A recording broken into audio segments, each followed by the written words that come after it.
Ndugu mfuatiliaji wa kipindi chetu cha Discover Your Purpose and Destiny, napenda kukukaribisha katika kipindi chetu cha leo, na kama unavyofahamu leo tunakuletea kipindi cha Sunday Blessings.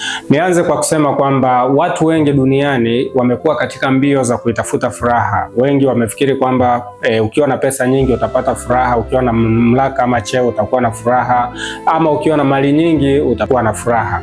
Lakini leo nataka nikuletee kanuni 3 ambazo kasisi ameweza kutuambia kwamba kwa kuzifuata hizo kanuni zitakusaidia kuweza kuwa na furaha, na mimi nataka nikupitishe moja baada ya jingine ili na wewe uweze kunufaika sana na kuona jinsi ambavyo unaweza kuzitumia katika maisha yako kwa ajili ya kuweza kuipata furaha. Jambo la kwanza ambalo limezungumziwa ni kwamba jaribu kutambua thamani ya ukuu ndani ya vitu vidogo. Jaribu kutambua thamani ya ukuu ndani ya vitu vidogo. Kimsingi hapa ni kwamba dhana kubwa ni kwamba furaha haitafutwi katika mambo makubwa. Mambo madogo madogo ambayo pengine tunaweza tukaona thamani yake ni ndogo, ndani yake ndimo tunaweza kujifunza kuweza kupata furaha. Kwa mfano, unaenda kumtazama mgonjwa hospitali, unamuona kwa kumsalimia, unatoa tabasamu na yeye anatoa tabasamu. Kwa nini? Kwa sababu anakuwa amefurahi kwa baada ya kuona tabasamu lako. Ama mtu ambaye yuko katika majonzi, yuko katika shida, unapokuwa unampatia uso wa furaha, utaona kabisa kwamba na yeye anaweza akachangamka, uso wake ukapata nuru, ukapata furaha. Hata we mwenyewe unapokuwa uko katika hali ambayo ni asintofahamu, mawazo, mambo mengi, unafikiria vitu vingi, ukaona kwamba mtu anakuapproach kwa kufuata kwa akiwa na moyo wa furaha, akiwa na uso angavu, wewe mwenyewe unaanza pia kuona kwamba ndani yako kuna kitu kinaanza kujistimulate ama kujitengeneza kama furaha. Kwa hiyo furaha inafichika ndani ya vitu vidogo. Unapomwambia mtu samahani, anaweza akawa na furaha. Unapomwambia mtu pole, anaweza akapata furaha. Neno jema linaweza likabadilisha siku ya mtu. Kwa hiyo ni muhimu sana kuangalia kwamba si kuwa na mambo makubwa tu ndio hayo yanayoleta furaha, lakini mambo madogo madogo ndani yake, ukuu wake umefichika ndani, kuona kwamba furaha inaweza ikapatikana ndani ya hivyo vitu ambavyo tunaweza tukaviona kabisa kwamba havina thamani kubwa, lakini kumbe ndivyo vinavyoweza kutoa neno ama kutoa furaha. Mtu anapomtakia mtu heri, huyo anamfanya yule mtu aweze kuwa na furaha. Mtu anapokuwa amefanya jambo jema akaambiwa hongera sana, ndani yake anapata moyo wa furaha, anapata nguvu ya kuendelea zaidi. Kwa hiyo furaha inaweza ikawa imefichika kwenye vitu vidogo vidogo, ikiwa ni pamoja na maneno ama neno jema unaloweza kulitoa kwa mtu na likabadilisha maisha ama siku yake. Mtu mmoja anaitwa Ben Carson. Ben Carson ameandika kitabu cha Think Big.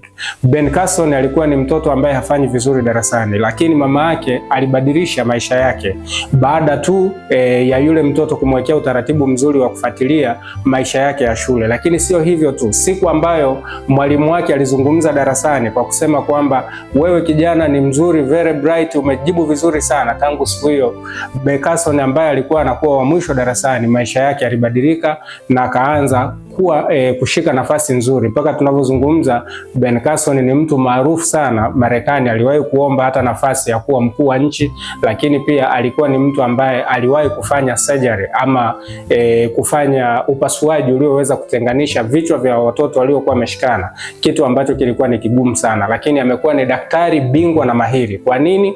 Kwa sababu siku ya kwanza katika alichokuwa anakifanya, mwalimu wake alitamka kwamba wewe kijana, wewe umejibu vizuri kwa usahihi, kijana very intelligent. Tangu siku hiyo maneno pekee yalibadilisha historia nzima ya maisha ya Ben Carson. Kwa hiyo tambua ukuu uliofichika ndani ya vitu vidogo vidogo, itakupa furaha ama italeta furaha kwa watu wengine.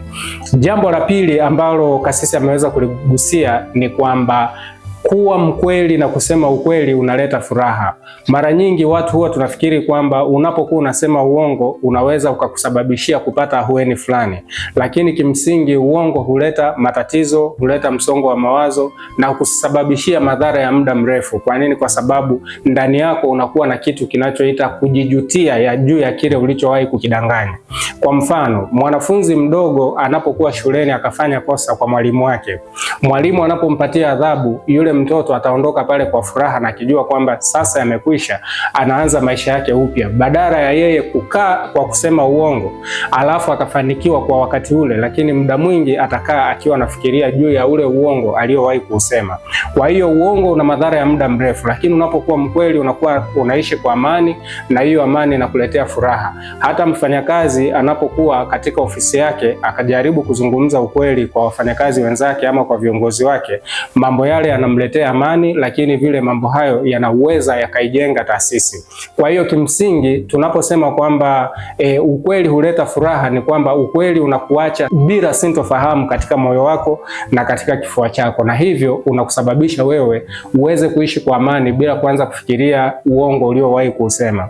Ukweli huwezi kukumbuka juu ya ukweli uliowahi kusema sana, lakini uongo utakaa siku zote unaanza kukufundisha juu ya kile kitu kibaya ulichowahi kukifanya kwa kuwa ulisema uongo. Jambo la tatu ambalo kasisi ameweza kulizungumzia pia ni imani kwa Mwenyezi Mungu. Imani kwa Mwenyezi Mungu, kwamba imani kwa Mwenyezi Mungu huleta usalama, huleta uhuru. Wewe unapokuwa na imani kwa Mwenyezi Mungu, unaamini kwamba Mungu anakulinda, Mungu anakufanikisha, Mungu anakusaidia katika yale ambayo wewe unayafanya katika maisha yako. Kwa hiyo katika safari unayoifanya ya maisha yako, unapojua kwamba unapanga na Mungu na kwenda na Mungu na unamaliza na Mungu, inakupatia wewe amani, inakupatia wewe furaha, na inakupatia wewe furaha nafsini mwako kwamba wewe ni mtu huru, na ukiamini kwamba Mungu amekutengenezea ulinzi ambao utakuwa unaambatana na wewe wakati wote wa maisha yako.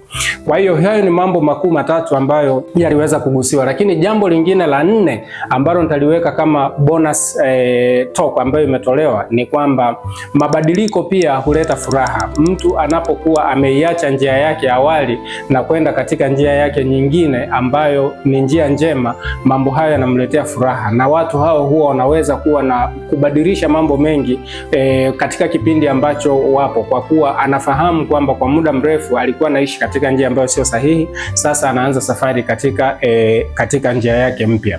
Kwa hiyo nataka tuseme kwamba imani kwa Mungu huleta furaha, mabadiliko yako ya ndani huleta furaha, kusema ukweli huleta furaha, lakini pia kutambua thamani ya ukuu uliofichika katika vitu vidogo vidogo unakuletea furaha kubwa. Hapo aliweza kukamilisha kwamba furaha ya kweli katika hiyo kumwamini Mungu ndiyo pamoja na ile kuamini kwamba Bwana ni mchungaji wangu, sitapungukiwa na kitu. Ukiwa ndani hiyo unaweza kuamini kabisa kwamba kwa hiyo unaishi maisha ya furaha ukijua kwamba vyote ni kwa Mungu na katika yote kwa Mungu yanawezekana. Nataka nikutakie Jumapili njema, na kama mambo haya au maneno haya yameweza kuwa yamekupatia kitu fulani katika maisha yako, tunakuomba uweze kuchukua nafasi hii kama ni mara yako ya kwanza kusubscribe, lakini pia uweze kushare video hii kwa ajili ya watu wengine pia kuweza kunufaika na kila ambacho wewe umeweza kukipata. Asante, nikutakia wakati mwema. Kila jambo huanza na wewe, so it begins with you. Do your best and God shall do the rest. Asante, karibu sana.